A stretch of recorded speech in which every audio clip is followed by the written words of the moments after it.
તો નડિયાદમાં ધર્માંતરણ મામલે કાર્યવાહી કરવામાં આવી। ધર્માંતરણની પ્રવૃત્તિ ચાલતી હતી તે જગ્યા પર દબાણ દૂર કરવામાં આવ્યું। સ્ટીવન મેકવાન ચલાવતો હતો ધર્માંતરણની કામગીરી। તો સ્ટીવન મેકવાન અને અન્ય એક શખ્સની ધરપકડ કરાઈ છે।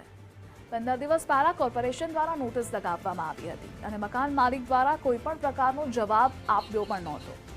આખરે કોર્પોરેશન દ્વારા દબાણ હટાવવાની કામગીરી શરૂ કરાઈ। તો 15 દિવસ પહેલા જ કોર્પોરેશન દ્વારા નોટિસ પણ પાઠવવામાં આવી હતી। મકાન માલિક દ્વારા કોઈ પણ પ્રકારનો જવાબ આપવામાં નહોતો આવ્યો। ડિમોલિશન હાથ ધરાયું છે। કોર્પોરેશન દ્વારા દબાણ હટાવવાની કામગીરી આખરે શરૂ કરી દેવામાં આવી હતી। ખેડાનો આ બનાવ છે જ્યાં ધર્માંતરણ મામલે કડક કાર્યવાહી હાથ ધરાઈ છે। ધર્માંતરણની પ્રવૃત્તિ ચાલતી હતી તે જગ્યા પર દબાણને દૂર કરવામાં આવ્યું છે। પહેલા નોટિસ પાઠવવામાં આવી અને ત્યારબાદ કોર્પોરેશન દ્વારા દબાણ હટાવવાની કામગીરી શરૂ કરાઈ। સ્ટીવન મેકવાન નામનો આ શખ્સ અને આ સાથે અન્ય એક શખ્સની ધરપકડ કરવામાં આવી છે।